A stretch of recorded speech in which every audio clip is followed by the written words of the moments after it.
जी करके भगवान के भक्त थे, छोटे से थे। घर में संत आए, संत शालिग्राम भगवान की सेवा करते थे। अब धन्ना जी बैठ करके देखते थे और देखते ही बड़े खुश होते थे। कभी दही से स्नान, दूध से स्नान, पंचामृत से स्नान, जल से स्नान, फिर इत्र आदि लगा के, तिलक लगा के उनकी आरती पूजा, तुलसी अर्पण, ये सब देख करके धन्ना जी को बड़ा आनंद आता था। अब भले ही खेल के रूप में सही, धन्ना जी को बड़ा मन लगता था उसमें। कुछ दिन बाद संत जाने लगे तो धन्ना जी रोने लगे, बोले कि आप तो चले जाओ लेकिन अपने ठाकुर जी मुझको दे जाओ, उनकी सेवा मैं करूंगा। अब तो इतना रोए, इतना रोए, इतना रोए धन्ना जी कि संत का निकलना मुश्किल हो गया। तो संत ने क्या किया, रात्रि में धन्ना जी सोए तो बाहर से काला काला एक पत्थर ले आए और उस पर इत्र आदि लगा के, उसको तिलक विलक लगा के उसको सिंहासन पर बैठा दिया और अपने ठाकुर जी को नीचे बैठा दिया। धन्ना जी सुबह बोले, संत जी आप मत जाओ, छोटे बालक। संत बोले, अच्छा देखो, अंदर आओ मंदिर में। मंदिर में गए तो बोले, देखो वो तो सिंहासन पर ठाकुर जी बैठे और नीचे हमारे ठाकुर जी बैठे, बताओ तुमको कौन से चाहिए। धन्ना जी बोले, मैं तो सिंहासन वाले लूंगा, बड़े वाले ठाकुर जी मेरे। बोले ठीक है, तो उनकी सेवा करो, अब हमको जाने दो। अपने शालिग्राम जी को लेकर के संत चले गए। अब धन्ना जी उस पत्थर की सेवा करते हैं, असली शालिग्राम तो संत अपने संग ले गए, लेकिन धन्ना जी इतने भाव से सेवा करते थे। महाराज लाल तिलक लगाने के लिए मां ने रोली नहीं दिलाई तो ईंट ले आए, ईंट को घिस करके उसी से लाल लाल रोली बना दी, वही लगाते। भोग धराने के लिए फल तोड़ लाते। मतलब सेवा की व्यवस्था नहीं होती थी तो धन्ना जी कैसे ना कैसे करके करते थे। छोटे से बालक हैं, खेल खेल में सेवा करते थे। बीच में संत किसी और के घर में आए तो धन्ना जी वहां जाके अपनी सब सेवा बताते, मैं ऐसे ऐसे करता हूं। संत बोले, भोग नहीं लगाते अपने ठाकुर जी का। बोले भोग, बोले तुमको भूख लगती है। बोले हाँ, ऐसे ठाकुर जी को भी भोग लगाना चाहिए ना। छोटे बालक को ऐसे ही समझा दिया। अब तो धन्ना जी ने माँ से आज बढ़िया खिचड़ी बनवाई, कड़ी बनवाई, रोटी सब्जी बनवाई और भोग लगा के ले गए ठाकुर जी के पास। संत ने बताया था पर्दा करके भोग लगाना। पर्दा लगा दिया, भोग ठाकुर जी के सामने धर दिया। धन्ना जी बार बार पर्दे में से देखें, खा ही नहीं रहे, ठंडा हो जाएगा भोग।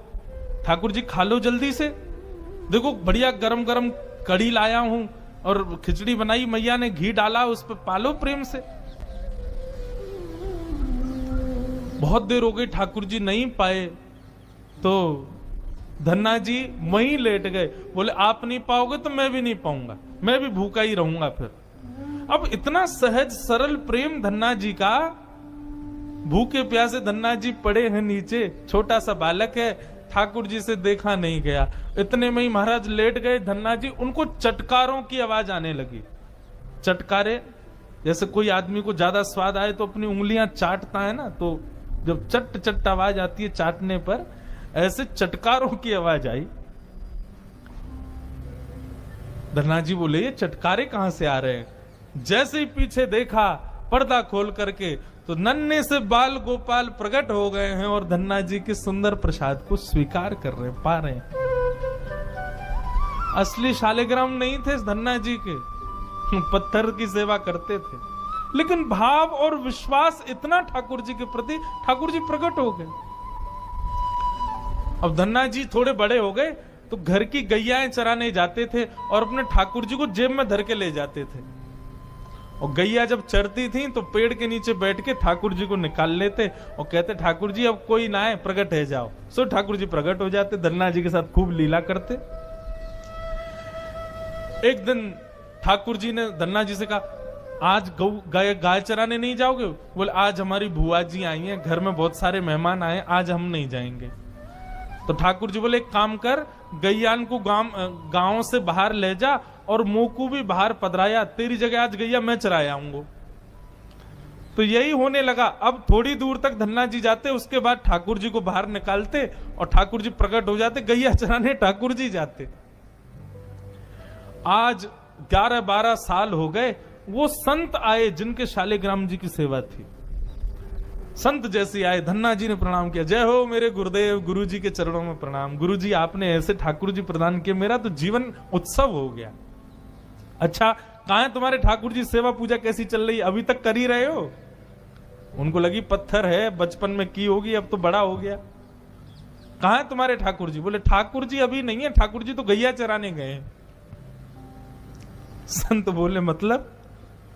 बोले हाँ, मैं कभी व्यस्त होता हूं तो मैं ठाकुर जी को गैयाओं के संग भेज देता हूं, ठाकुर जी गैया चराने जाते हैं। संत बोले पहले तो छोटा था, अब तो इतना बड़ा हो गया, ये अभी भी बचकानी बातें करता है। अरे लाला ऐसे मत बोला करो। वो नहीं नहीं, सच में ठाकुर जी गैया चराने गए। आपको विश्वास नहीं? शाम को चलो मेरे संग। गुरु जी को लेकर के वन में गया तो वन में गैयाएं चर रही थी। बोले कहां है तेरे ठाकुर जी? अरे देखो वो दोहरी गैया के पीछे पीछे हाँक रहे हैं, वाकू पीछे पीछे चल रहे हैं वाक्य, देखो ठाकुर जी दिख तो रहे। गुरु जी बोले हमको नहीं दिख रहे। धन्ना जी दौड़ के ठाकुर जी के पास गए, बोले मेरे गुरु जी आए हैं, उनको दिख जाओ। भगवान बोले उनको नहीं दिखेंगे हम बस तुमको ही दिखेंगे, तुम्हारे सखा हैं, तुमको दिखेंगे, सबको थोड़ी दिखेंगे। अरे भैया ऐसा मत करो। क्यों? बोले आपको और मोको एक दूसरे से मिलवावे वाले तो गुरुजी हैं। गुरुजी यदि मुझको नहीं देके जाते आपको, तो आप मुझे कैसे मिलते? मेरे गुरुदेव हैं, इन्होंने ही तो मुझको दिया था आपको। ठाकुर जी रीझ गए, पुनः पुनः धनुष की भक्ति, ऐसा भाव। इतने में ही नील माधव नीलमणि ठाकुर जी प्रकट हो गए, और जैसे ही प्रकट हुए दूर खड़े गुरुदेव के एक एक रोम बिलखने लगा, रोने लगे, और धन्ना के चरणों में प्रणाम किया। बोले हम सच्चे शालिग्राम से प्रकट नहीं कर पाए, तूने सामान्य पत्थर से प्रकट कर दिया ठाकुर जी को। हम अष्टयाम सेवा से प्रकट नहीं कर पाए, और तूने सामान्य पत्थर घिस घिस के तिलक लगा के प्रकट कर दिया ठाकुर जी को। हम 56 भोग पधरा करके ठाकुर जी को प्रकट नहीं कर पाए, तू बेसर की रोटी खवा के ठाकुर जी को चटकारे दिलवाता है। हम यहाँ ठाकुर जी से प्रार्थना करते हैं, कभी त्रिभंग लली से सीधे लली भी बन जाओ, ने पूरे दिन यूं ही खड़े रहो, दर्द है जाता होगा, हाथ में ने हाथ सीधे कर लो। तू ठाकुर जी से गैया चरवा रहा है अपनी। धन्य है धन्ना तेरी भक्ति को।